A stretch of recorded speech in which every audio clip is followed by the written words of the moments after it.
The Holy Book, Sefer Hayashar, Episode 67. It is stated, "And you shall teach them sharply to your sons," etc. Deuteronomy 6.7. This is an admonition to fathers that they must study with their sons personally and sharpen their wits so they do not approach the Torah in a dull manner. And if the father is not himself a scholar, he is commanded, and you shall speak of them. That is, let him speak with teachers to persuade them to study with his sons. He must also guide his children in the ways of business and proper conduct.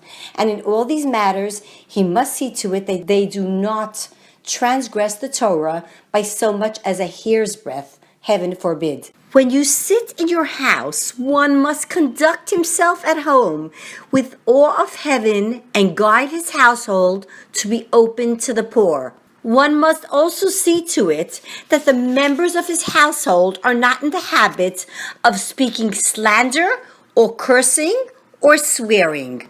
And when you walk along the way, one must engage in study and give charity to the extent of his abilities. Thus we find that Yaakov prepared to meet his brother with 3 strategies: tribute, appeasement, and battle.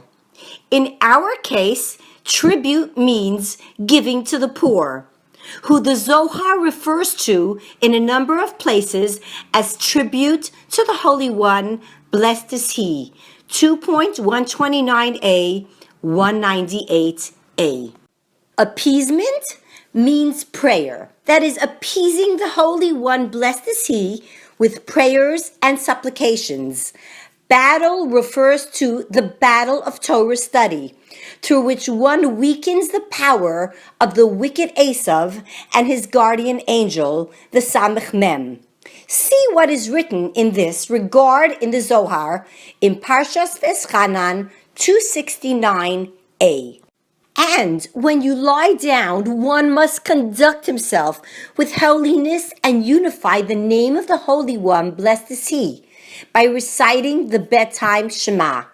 Moreover, one must behave with sanctity during marital relations. And when you rise up, one must rise eagerly to pray and offer songs of praise to the Holy One, blessed is He, for having restored his soul. Afterwards, he may go and engage in his business in good faith. Thus, it is fitting for a person to prepare himself for the 3 strategies mentioned above: tribute, appeasement, and battle. Tribute means giving a gift to the poor before praying. Prayer itself is the appeasement, and afterwards let him set aside a fixed time for study, for this is the battle. It is fitting to elaborate on the loftiness of the battle of Torah, and it can be gleaned from this passage from the Zohar, Parshas Vayera 98a. Rabbi Elazar the Great took ill on Erev Shabbos. He seated his son Horkanus to his right and began revealing to him deep secrets. Then the great sages of the generations entered, and he cursed them for failing to come and learn from him. Rabbi Akiva wept and pleaded with him to teach him something before he died. So Rabbi Eliezer began discussing the mystic speculations of the divine chariot, and the 2 of them were surrounded by fire. The sages of the generation said, "Apparently we are not worthy of hearing this." So they went and stood outside the doorway. Rabbi Eliezer taught Rabbi Akiva 300 laws about a stark white plague of the skin.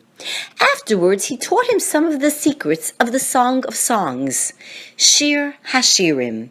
When he came to the verse, "Support me with goblets, strengthen me with apples, for I am sick with love," 2.5, Rabbi Akiva was unable to withhold himself any longer.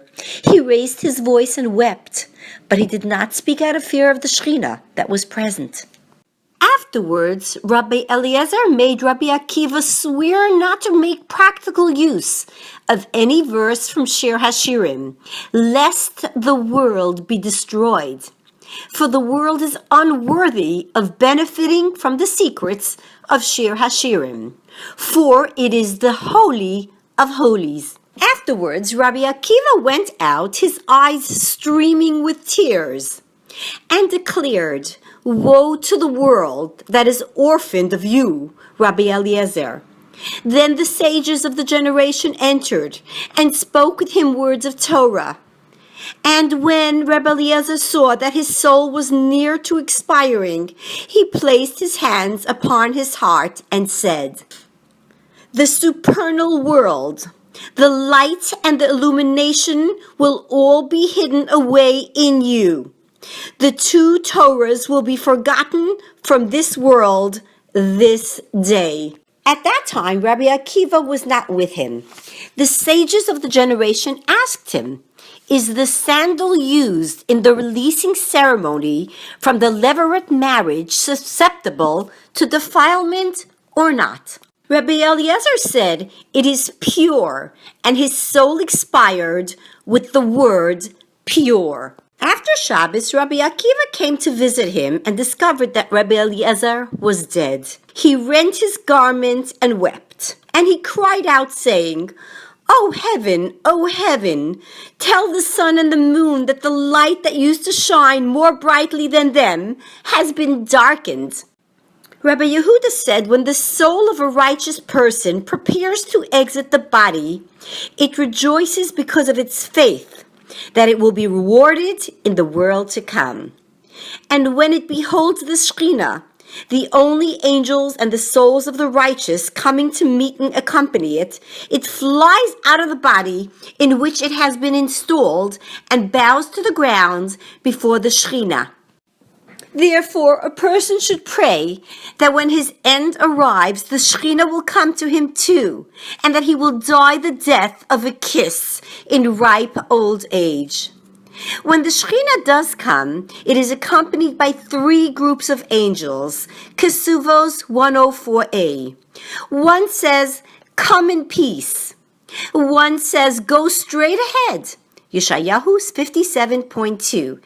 And one says, "Let him come in peace. They shall rest upon their beds," Ibid.